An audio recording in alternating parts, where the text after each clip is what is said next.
Disgruntled Marxist Ramona Emily Maitlis crawled out of the BBC scrap heap to deliver a self-pitying McTaggart lecture of paranoid delusions to an audience of enraptured, super-woke, Brexit-hating champagne socialists at the Edinburgh TV Festival earlier this week. A collective globalist nonce club of the UK's most left-wing media executives sat dribbling down themselves as she delivered an insane narrative extraordinarily suggesting that the BBC is pro-Tory and pro-Brexit,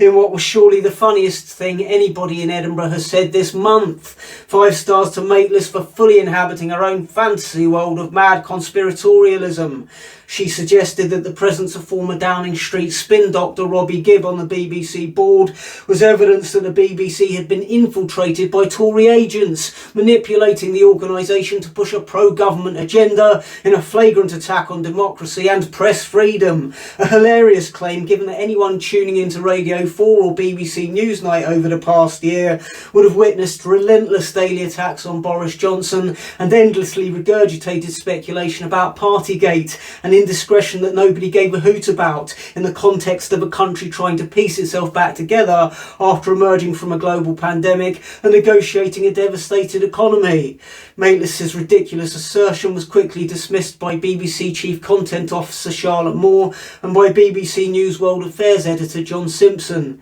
Most amusingly, Maitlis accused the BBC of double-sidism by going out of its way to find representatives from both sides of the Brexit debate to appear in news interviews and discussion panels.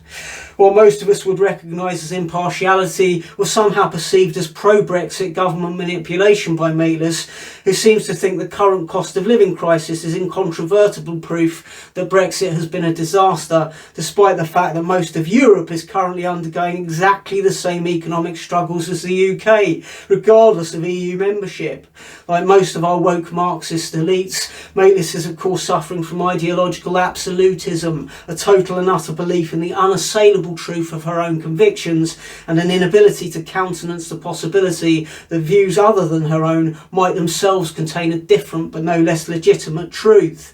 As for her notoriously opinionated Newsnight rant about Dominic Cummings, she was quick to blame it on her team of anonymous scriptwriters on Newsnight, rather than take ownership of words that she chose to speak in front of a national television audience. The unhinged hard-left Twitter crowd was swift in their witless celebrations of this irrational, dishonest guff, as the collected UK media's execrable parade of pedos stumbled out into the rubbish-strewn streets of Edinburgh, dodging stinking overstuffed bin bags as refuse workers continued to strike in a Scottish capital broken by Sturgeon's fixation on independence and her self-serving commitment to woke militancy.